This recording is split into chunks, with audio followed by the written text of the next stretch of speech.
friends, it's Pam with Silver and Sparkles, and I got a request to do a tutorial making this skinny ephemera folder. So this is a good one as a standalone or to tuck inside a journal or clip inside. So it's got some little flips and a couple little pockets. It's pretty simple, but I do think it's super fun how it opens and flips around. So we're going to attempt to make one that's similar to this. So I do have some paper I've already printed out that we're going to use. And I've got my measurements, and hopefully I'm pretty organized and we can do this fairly easily. So you are going to need some type of paper. You can use anything you like. I used some digitals that I printed out. I only printed on one side because I am going to line it and layer it with some other papers, and it gives it a nice sturdiness. My cardstock's, not a super thick cardstock, but you could use a heavier duty paper and print both sides and not even have to layer. So lots of options to customize this project. The papers I'm using are by Victoria Designs, and I think this is the English Rose Garden. I'll double check, and if not, make a note of that. Let's see, but use anything you have, anything you like. We're going to need the two main pieces of paper that make the cover and the inside measure. The first one 11 by 8 and the second one 8 by 8. Now I've already scored mine. So on the 11 by 8 piece of paper, you want to score it 1 inch, 5 inches, and 9.5. You can see here I scored it in the wrong place, so ignore that one. So it's 1, 5, 9.5. Okay. The second piece that's 8 by 8, make sure you have it turned the way you want. If it has a directionality to it. And this one we're going to score at 2 inches. Whoops, turned it the wrong way. 2 inches. Actually, I think I have mine upside down. Maybe. Is it going to bother me? It's probably going to bother me, but we're going to see if we can save it. But turn yours the way you want it. And then score it at 2, 2 1/4, and 5 3/4. Okay? And we'll see if we can save this. So I'm just going to go ahead and crease my score lines. These little, the 2 and the 2 1/4 this is actually how we attach it. This little spine here into the junk journal. And I think what I can do, if I don't like how no, it's going to be just fine. Ignore my mumblings. So here we go. This is what we're going to do. I think it's going to be okay. All right, so the first piece that we have, again, was scored at 1, at 5, and then at 9.5. I did this 1 inch just to fold over to reinforce this edge. This is going to turn into a back pocket, okay? And that crease line will be okay. I might put a piece of lace or something on there later to cover that up. There's no mistakes in paper crafting. Okay, I do like to ink my papers. I'm not going to spend a lot of time doing this on camera, except for I'm going to do the edges that if I don't do them before I glue them down, they're hard to get to. All right, so the first thing we want to do is get some adhesive, and I am using art glitter glue. And you guys are going to laugh. My metal tip to this bottle, it got a little glue stuck, and I was trying to get it to let go.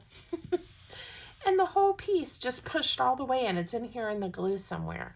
So I've been using it. It's been okay. It comes out a little bit faster. I've been using it like this and then just using this great big pin that I have as a stopper.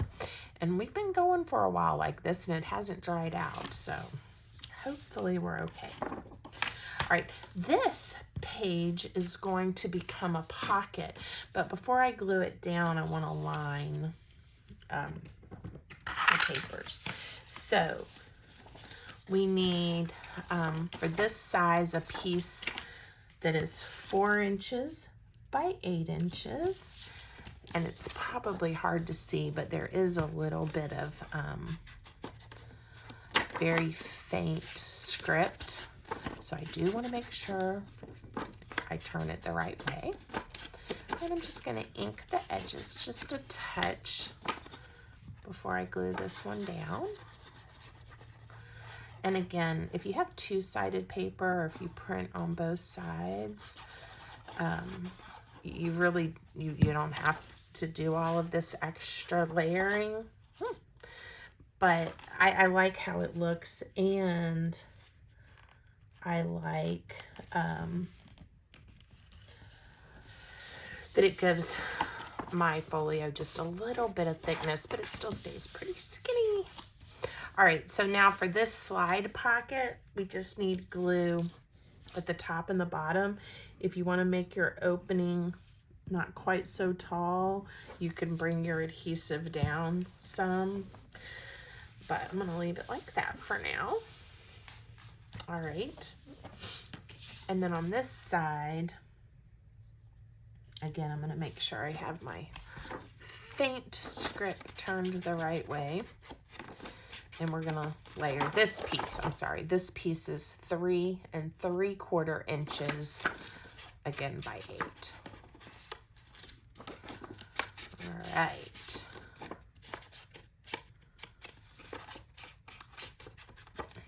I'll get it a little aged up here. And I am going to be adding some pockets, so if you don't like it quite that grungy, or you want to skip inking the edges, you can. Again, it's just what you like. Okay. And do pay attention to where your crease is. I haven't inked it, so I'm sure it's hard to see on camera. It was really hard for me to see it.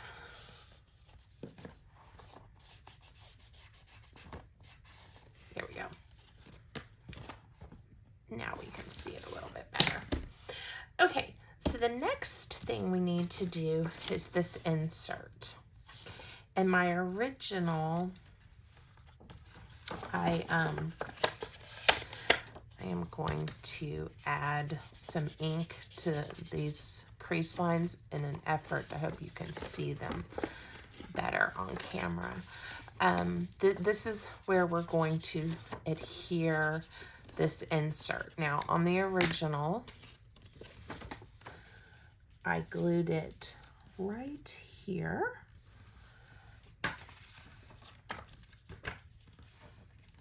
And then it flips. Now, I can't remember if I did which flap came first. Oh yeah, it is the skinny. It is the skinnier one, and this is the thicker one.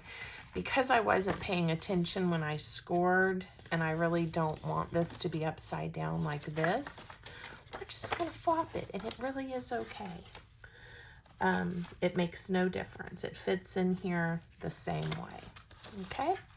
So, it's like a little spine, and this is where you want to add your glue and then run it right alongside the edge of this piece of paper. You could, if you wanted to, use some two-sided tapes, score pal tape, something like that. You do want to make sure you don't do so much that it gets messy, but you don't want to be too stingy with your glue, because it definitely needs to adhere. Okay.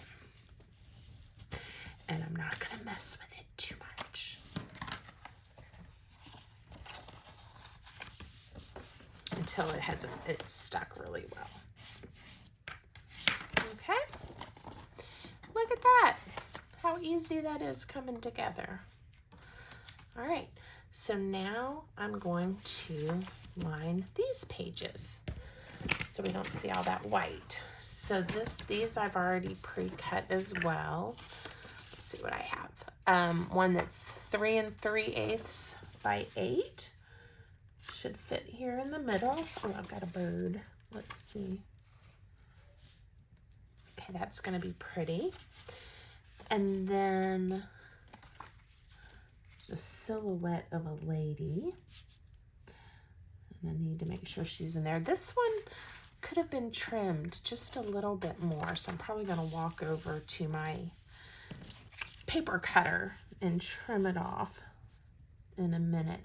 And all of these could have been just a smidge under 8. So I'm going to trim them off really quick, and then everything will fit just a little bit better. You don't want it interfering with your where the folder. I hope you guys can hear me. I ran away for a second. You don't want too much bulk where the fold is, you know, where the crease is. So I just trimmed it off just a touch and came down. Okay. So again, it's a little less than 3 3/8, maybe 3 3/7 for this middle one. At some point I'm going to have to put a new sponge on my dauber. I go through these. I don't know if I'm the only one that kind of tears these apart. Okay. Let's see what we have here. All right, the other thing I hadn't mentioned that you'll probably want for this project are some fun pieces of ephemera to tuck in the pockets. And I, again, have some from this particular kit that coordinate. I've cut some out, and I have some others that we may use. But it just certainly, if you're going to add this to a journal, it gives all that extra space to write little thoughts and notes, or to send in a happy mail and someone can use it in another project. It's just fun. Sometimes I leave pockets empty or only put a little tiny thing in there so that later someone has room for even more. But I certainly like the extra touch. Now these, I think we're going to layer with some neutral coffee dyed paper or something. I'm going to see just what I have laying on my desk. This one would be easy to journal on, but with all the pattern here, as much as I hate to cover it up, I do like having that writing space available. Okay. I think I'm doing okay without the metal tip on my glue bottle. I was kind of upset when it happened because I had just refilled it with my expensive art glitter glue. Well, this one I got a little zealous trimming. That's all right. We can make it work. All right. Let's see where we're at. Look at that. And the reason, and I didn't get that glued quite straight, but we can fix that. The reason I like making that little hinge, we could have just sewn it in or stapled it in, but this way it's just nice and smooth. Okay, so see where I'm telling you I didn't get it glued in straight? We're just going to take our scissors and very carefully, I'm going to trim it. Again, I could walk over to the paper trimmer, but I actually find it a little bit easier to see if I just use my scissors. All right, now later, you guys know me, more than likely I'm gonna go through here and ink all these edges and get it nice and grungy looking. All right, let's add some pockets. So I added one pocket on the front, and I added one on the center panel, and then we made a pocket just by folding here. So let's see what I have that I can maybe make some pockets with. I really don't want to cover up that bird. We may skip putting a pocket here just because I love that bird, or maybe we'll do some kind of tuck spot. Give that some thought. But here, and we're gonna do my favorite paper tearing instead of going over to my paper cutter. Right, this will be fun with that pair of scissors and this flower as the pocket. All right, again, the easiest pocket you can make. We could put a notch here if we want to. I'm gonna, let me see, I don't want to lose my scissors. I might do a shallow punch just to give it. Oh, for some reason, my paper punch did not want to cooperate. And that was very uneven, Pam. A little bit better. A little bit better. Most everything is savable, figure outable. It's a little off center, but I'm okay with it. All right, again, easy pocket, just a thin line of glue along the two sides and the bottom. And once we give this some time to dry, we'll find something cute to put in there. Then I did want to, let's see what I have laying over here. A strip of coffee dyed notebook paper. I think this will work and be a nice spot to do some journaling on. I like using up scraps I have laying around whenever possible. Now this piece is particularly wrinkly. We'll have to see how it's going to glue down. It may choose to cooperate, or it may choose to be a little difficult. We'll see.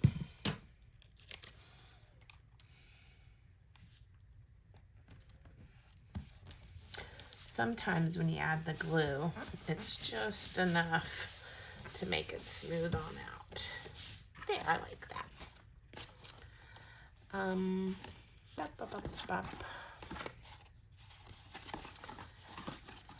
do kind of miss the pocket, but I don't want to cover up my bird.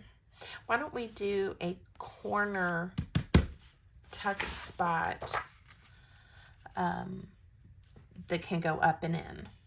I think that is a good compromise, and I'm just going to eyeball a corner cut. Let's see if I made it too wide. A little bit. So I could chop it off, or I could just, again, eyeball a second stab at it. There. Perfect. In my mind, you can never have too many pockets or tuck spots, but I certainly also struggle with covering up my pretty papers. Sometimes it's hard to use all my pretty paper because of that. Trying to figure out how to make the design work so that I don't lose the parts of the paper that I think are so pretty. Okay. Very nice. Now we still need to put a closure on here. So on this one I used one of my vintage buttons, and I like how that turned out. This part of the video I did not prepare for. I do have some buttons within reach. Let's see if we like any of these.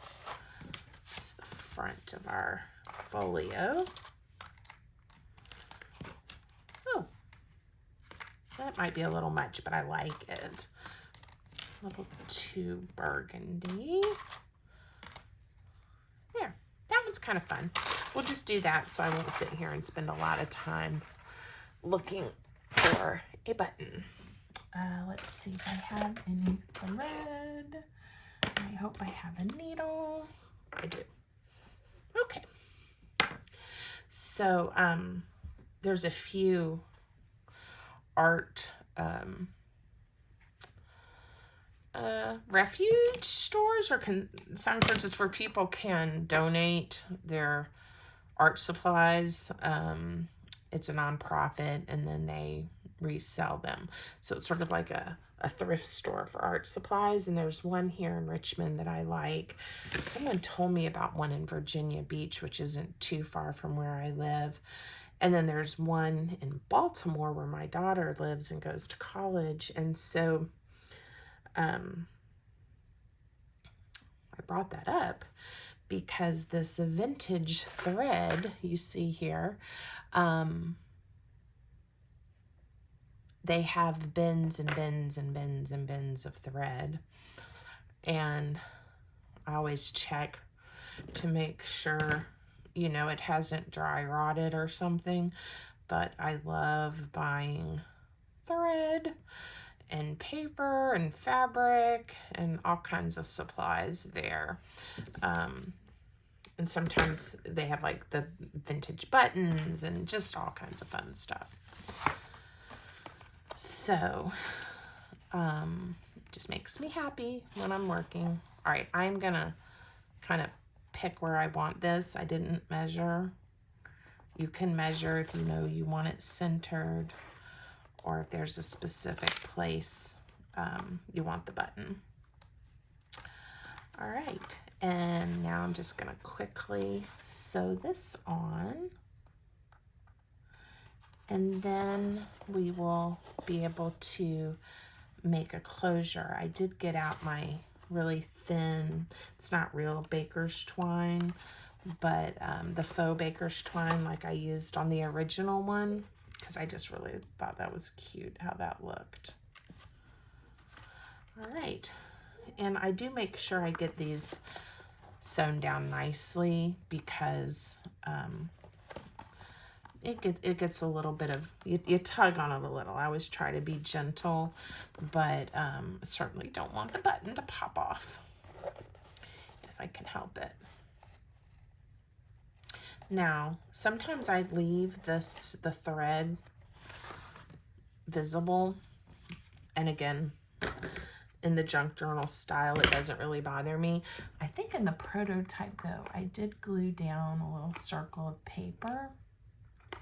Give me a second, I'm trying to put my needle up. I put a little circle of paper to cover it up, and I thought it turned out really cute.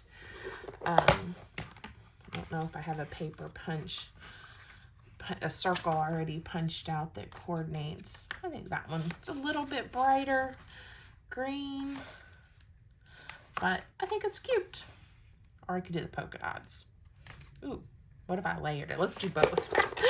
When in doubt, do both. We can be extra. It's okay. So may cover up. Oh, that was cute too. Those polka dots a little bit. We'll see what I might do, because I like this green, but I'm gonna see if I can. It would be easier if I just had a piece of paper. Ha! Look at that. And just that way I can see some of the pink polka dots and have like a little green dot with a little paisley on it. Yeah, that's gonna be cute. And I'm even gonna not completely center it intentionally. Cute. All right, and then this is just to cover this thread up and give it a little something to look at. Okay. All right. Some baker's twine. Let's see. This is American Craft. Yeah. And I got a big, I think I said this in another video, a bunch of different colors in a big set. So that was fun. So we can have some different colors. And I'm just tying this on so we don't lose it. And then I'm going to come around maybe 3 times. That's 2, 3. And then leave enough, one, so I know which end to unravel. The little tiny short one I could trim off, or I think I'm going to leave it. Got tucked up in there. Okay, so now I think all that's left is to put a few pieces, a few goodies inside. So let's see. I already have some cut out. I haven't inked them yet or anything, but then I also had printed this sheet, which I thought might be pretty, so I may add some of those later. But for time's sake, we'll just put them in here. So this is deep enough that I can turn these either way. So put those there. Let's find something to tuck up in here. See, that worked nicely. I think it fits. And then I need some smaller ones in here. You could tell already. I think these are going to be too fat. Maybe not. There we go. Some little pieces. All right. Cute. Cute, cute. And I'm going to skip those for now. Another thing that would be nice to put here would be a bigger piece of just writing paper to have tucked in. Okay. So there you have it. It was pretty, came together pretty easy. So I hope you like it. I hope you'll try to make one. And I'd love to see what you make. So if you're on social media and you make one, let me know so I can go check it out and follow you. And I appreciate it. Whoops. And I appreciate all the support, guys. Have a great day.